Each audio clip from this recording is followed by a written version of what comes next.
नमस्कार दोस्तों, स्वागत है आपका एजुकेशन क्षेत्र में।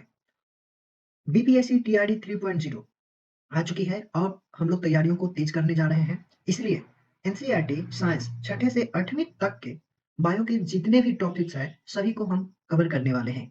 तो आज के पहले पार्ट में हम लोग देखने वाले हैं भोजन एवं पोषक तत्व के बारे में। अगर आप इसे एक बार देखते हैं, तो इसमें से बहुत सारे ऐसे प्रश्न हैं जो आपको बीपीएससी में देखे जा सकते हैं। तो चलिए शुरू करते हैं। सबसे पहले समझते हैं भोजन क्या होता है। हम सभी लोग अपने नित्य जीवन को सुचारू रूप से चलाने के लिए जिस भी पदार्थ का सेवन करते हैं, वह पदार्थ हमारे लिए उपयोगी हो, जिससे हमारे शरीर की पोषक तत्वों की पूर्ति होती हो एवं जिससे हमें ऊर्जा प्राप्त होती हो और जो विभिन्न प्रकार की उपापचयी क्रियाओं को सुचारू रूप से चलाने में मदद करता हो, वह आपका भोजन कहलाता है। जैसे हम सभी रोज प्रतिदिन चावल, गेहूं से बने हुए उत्पाद या फिर साग सब्जी, दूध, चने यानी दालें आप कह सकते हैं और सभी मसाले जो आप भोजन में बनाते समय प्रयोग करते हैं, वे सभी भोजन के अवयव के रूप में ही आपको माने जाते हैं। भोजन के जो अवयव होते हैं या स्रोत होते हैं, वे 2 तरीकों से या 2 स्रोतों से प्राप्त होते हैं। पहला पादप स्रोत और दूसरा जंतु स्रोत। सबसे ज़्यादा भोजन हमें पादप स्रोतों से प्राप्त होता है। बीजों से अधिकतम भोजन प्राप्त किया जाता है। जितने भी प्रकार के हम लोग भोजन करते हैं, उसमें सबसे ज़्यादा मात्रा आपको बीजों की होती है। जैसे चावल, वो भी बीज का रूप है, गेहूँ बीज का ही रूप है, दालें बीज का ही रूप है। अन्य ऐसे कोई भी प्रोडक्ट देखें तो अधिकतर सभी के सभी बीज के ही उत्पाद हैं। बात करते हैं पादपों की तुलना में जंतुओं में पोषक तत्वों की मात्रा ज़्यादा होती है। ज़्यादा पोषक तत्व इनमें देखने को मिलता है। और सबसे ज़्यादा ऊर्जा देखें तो वनस्पति से प्राप्त होता है, वनस्पतियों से हमें प्राप्त होता है। दोस्तों, हम लोग नित्य प्रतिदिन जिस भी प्रकार के खनिज पदार्थों का इस्तेमाल करते हैं अपने भोजन में, जैसे नमक। नमक भी एक प्रकार का भोज्य पदार्थ ही है, जो हमारे शरीर में आयोडीन की कमी को पूरा करने में मदद करता है। लेकिन ऐसे क्षेत्र जो सालों भर ठंडे प्रदेश आप कह सकते हैं, वहाँ पर सबसे ज़्यादा भोजन का स्रोत जो है, वह है आपको जंतु। वहाँ के लोग जंतुओं से सबसे ज़्यादा भोजन को प्राप्त करते हैं। सुपर फूड के बारे में हमने कइयों से सुना है कि सुपर फूड होता है, लेकिन ये जो सुपर फूड होते हैं सभी हरी साग-सब्जियाँ, ये जितने भी हरी साग-सब्जियाँ हैं, जितने भी आपको हरी साग-सब्जियाँ हैं, ये सब के सब आपको होते हैं सुपर फूड। तो कल से आप सभी हरी साग-सब्जियों को और खाना शुरू कीजिए, अपने आहार में इसका इस्तेमाल करना शुरू कीजिए। भोजन का जो अंतिम स्रोत है, वह है पौधे। जितने भी प्रकार के हम भोजन करते हैं, उसका सबसे अंतिम स्रोत पौधे ही हैं। अब अगर देखिए तो कोई भी मनुष्य जब व्रत धारण करता है या उपवास को रखता है, तो अमूमन आप देखिए तो 10 से 12 दिन तक तो यूँ ही बिना खाए-पिए जीवित रह जाता है। लेकिन अधिकतम माना जाता है कि 8 से 21 दिनों तक जो मनुष्य है, बिना खाए आपको जीवित रह सकता है। सबसे ज़्यादा पोषक तत्व आपको प्राप्त होते हैं अंडा से। जो अंडा है, अंडे से हमें सबसे ज़्यादा पोषक तत्व प्राप्त होता है। पौधे के खाने योग्य भाग हम सभी जानते हैं कि पौधों में जड़, तना, पत्ती, फूल, फल और बीज होते हैं। लेकिन मनुष्य इन सभी को खाने के रूप में भी इस्तेमाल करता है। जैसे जड़, जड़ का जो रूप है जैसे गाजर, तो गाजर जड़ का ही रूप है। मूली, चुकंदर, शलजम, शकरकंद ये सब जड़ के ही रूप हैं जिसे हम खाने के रूप में इस्तेमाल करते हैं। अब है अगला तना। तने जैसे ईख, आलू, अरबी, प्याज, अदरक, हल्दी, प्याज, लहसुन और इनको देख सकते हैं। फिर है आपको पत्तियाँ, तो बंद गोभी, पालक, सलाद, हरी साग-सब्जियाँ जैसे आपका हो गया सरसों का साग, सरसों का आप यहाँ पर ले सकते हैं सरसों का साग और आपका हो जाएगा चने का साग, चने का चने का साग आपका हो जाएगा। तो ये सभी हैं और इन सब में पता है लोहे की मात्रा बहुत ज़्यादा होती है, जो हमारे शरीर में खून बनाने की प्रक्रिया होती है उसको तेज़ करता है। अब है आपका फूल, तो फूलों का भी हम लोग भोजन के रूप में इस्तेमाल करते हैं। गाँव के लोग ज़्यादातर आप देखेंगे तो फूल से बनाते हैं पकौड़े, चाहे वह केले का फूल हो या फिर आप ले लीजिए सहजन का फूल ले लीजिए, ठीक है? कोहड़े का फूल ले लीजिए, तो इनका पकौड़े बनाकर लोग खाने के रूप में इस्तेमाल करते हैं और बहुत ही स्वादिष्ट लगता है इनके फूल।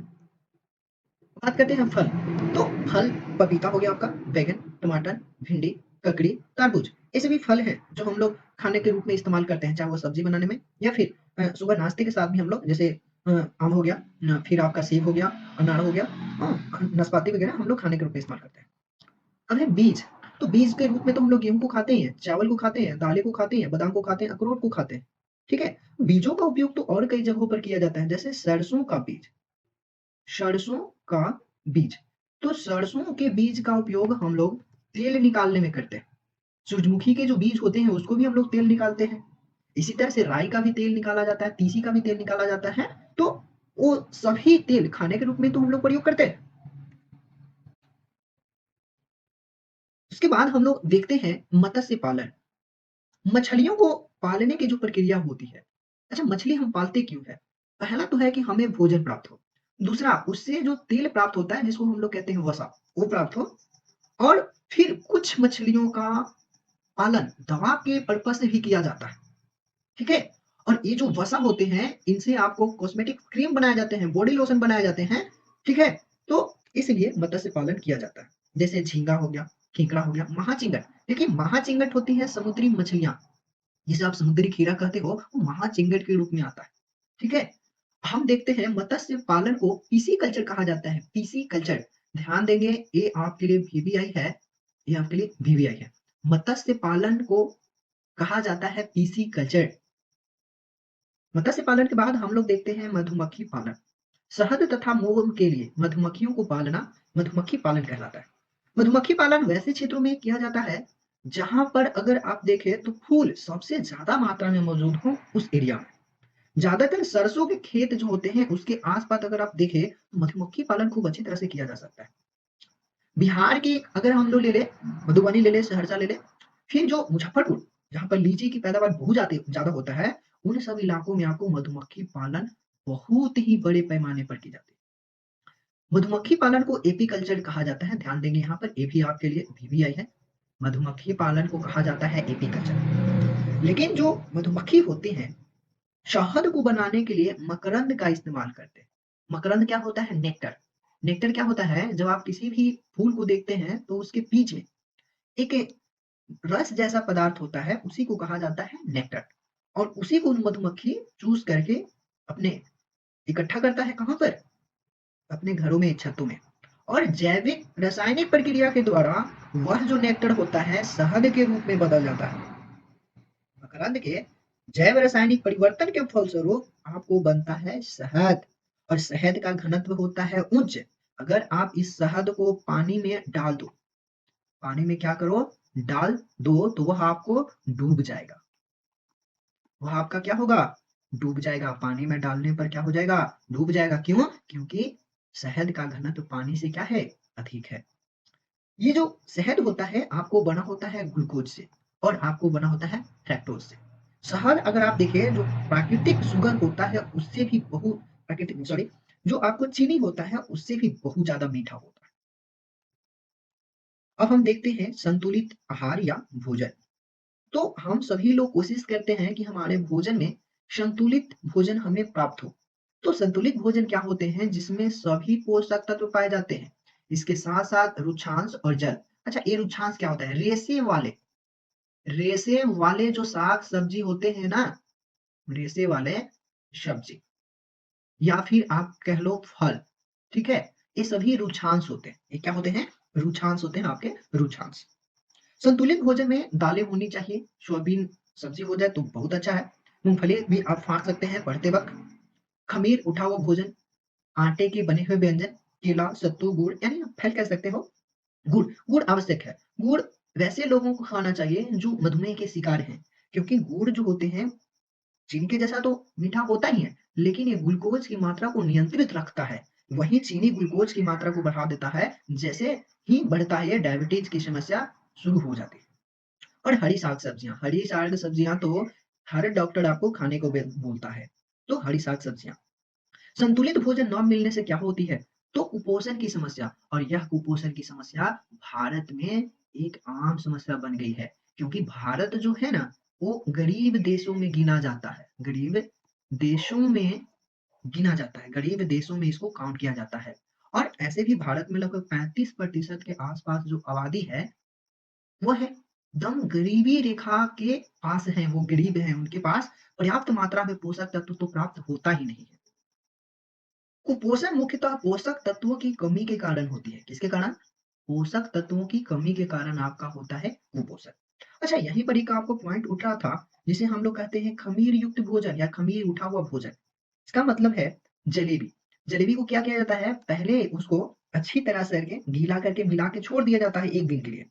और जब वह आप कहते हैं ना सड़ने की स्थिति में हो जाता है, तभी उसका आपको खाने लायक वह जलेबी तैयार होता है। भटूरा भी इसी तरह से बनता है, मालपुआ भी इसी तरह से बनता है, डोसा भी इसी तरह से बनता है और पाव रोटी। अच्छा, इन सब को बनाने के लिए हम लोग ना ईस्ट का इस्तेमाल करते हैं। ईस्ट ईस्ट का इस्तेमाल करते हैं।